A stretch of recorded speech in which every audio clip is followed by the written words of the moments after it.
Research Institute once said that if this object was located on Mount Ararat right here behind us, that the Ark of Noah would have been declared found long ago. So, Doctor. The problem for some people is it's just in the wrong place. So, Bill Shea believes it's Noah's Ark. He believes that it contains the remains of Noah's Ark. Yes. Yeah. What? At least that's what he told me. Okay. And what university he's from, or? He's retired now. He was with the Biblical Research Institute in Washington, D.C. Do you know where his degree's from? No, I don't. Okay, he's written a lot of books. But he is highly thought of in archaeological circles. And he's been out here. Well, he's written a couple of papers on this formation. What about the inscription stone he found?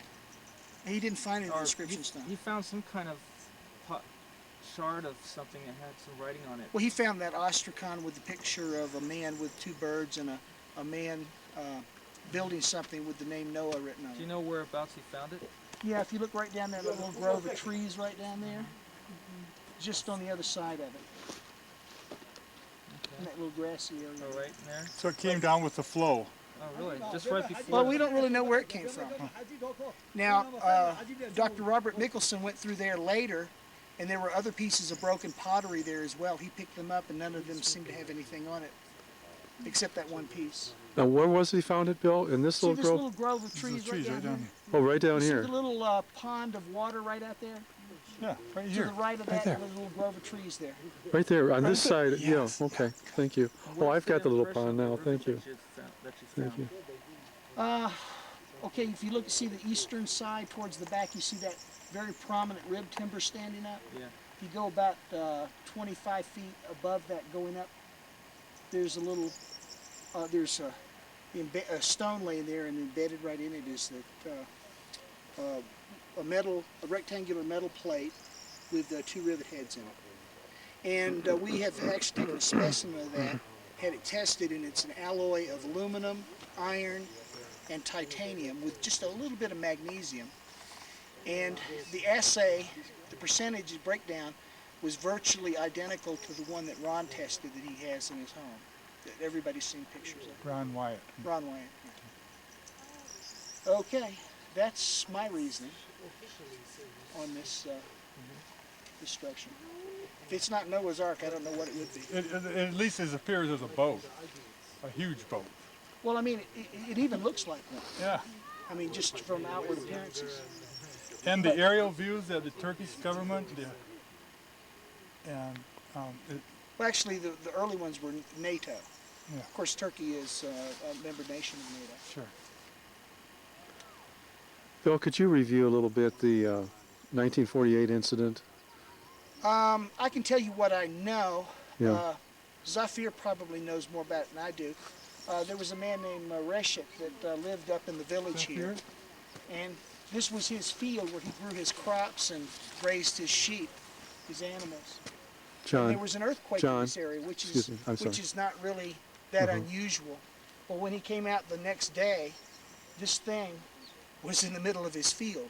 Apparently the earthquake just caused it to pop right out of the ground. Now at that time it was pretty much level with the ground. It's not like it is now. And it remained pretty much level with the ground until another earthquake in 1978, the year after Ron Wyatt visited. Then the earth, you see this line right here between us and the Ark? That fell away on this side. Same thing happened on the other side. And it's almost like it just popped up out of the ground.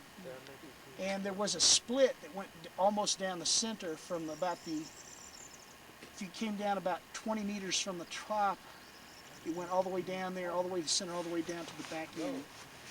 And it just kind of opened up, about maybe half a meter. Right. Ron was able to take soil samples several feet down because of that crack. Now, But it's filled in since that time. Hassan actually lived in the village at that time, did he? Well, he's always lived in Isangeli as far as I know. As far as I know, he's born and raised there. Okay.